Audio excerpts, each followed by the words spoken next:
ثانی اثنین اذ ہما فی الغار اذ یقول لصاحبہ لا تحزن ان اللہ معنا فانزل اللہ سکینتہ علیہ۔ یہ آیات حضرت سیدنا ابوبکر صدیق رضی اللہ تعالیٰ عنہ آپ کی صحابیت کے حوالے سے اس کا آیات کا نزول ہے، یعنی اس آیات سے حضرت سیدنا ابوبکر صدیق رضی اللہ تعالیٰ عنہ کی آپ کی صحابیت جو ہے وہ ثابت ہے۔ رب کائنات نے ارشاد فرمایا اس آیات میں کہ صرف دو میں سے دوسرے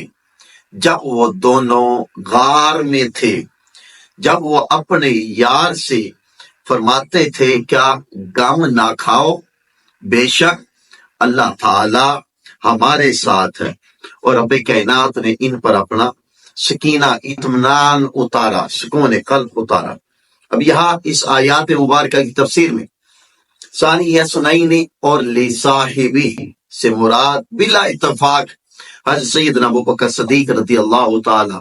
عنہ آپ کی ذات ببرکات ہے۔ جب کفار مکہ کے شر کی وجہ سے حضور سید عالم صلی اللہ علیہ وسلم حضرت سیدنا ابوبکر صدیق رضی اللہ تعالیٰ عنہ کو اپنے ساتھ لے کر مدینہ طیبہ کی طرف جب ہجرت لے جانے لگے تو آپ راستے میں 3 دن تک غار ثور میں قیام فرمایا، اور کیونکہ کفار ان کی تعقب میں تھے، غار کے باہر جب حضرت سیدنا ابوبکر صدیق رضی اللہ تعالی عنہ نے کفار کی موجودگی کو محسوس کیا تو آپ پریشان ہوئے۔ تو اس وقت نبی کریم صلی اللہ علیہ وسلم نے ارشاد فرمایا، اے ابوبکر تمہارا ان دونوں کے بارے میں کیا خیال ہے جن کا تیسرا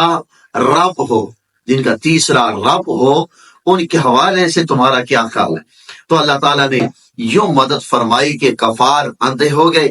اور آپ دونوں کو نہ دیکھ سکے۔ اور ایک روایت میں یوں بھی ہے کہ کفار جیسے ہی غار پر پہنچے دیکھا کہ ایک کبوتری نے انڈے دے دیے اور مکڑی نے جالا بنایا ہوا ہے۔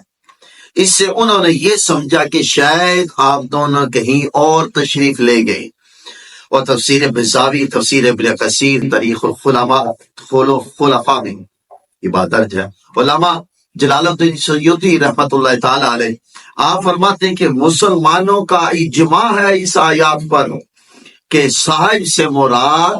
حضرت سیدنا ابوبکر صدیق رضی اللہ تعالی عنہ،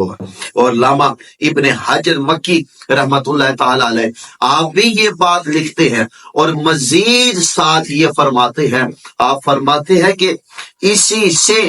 اسی وجہ سے اجماع ہے، اگر آپ حضرت سیدنا ابوبکر صدیق رضی اللہ تعالی عنہ کی صحابی ہونے کا انکار کرے گا تو وہ کافر ہوگا۔ یعنی قرآن مجید کی اس آیات مبارکہ سے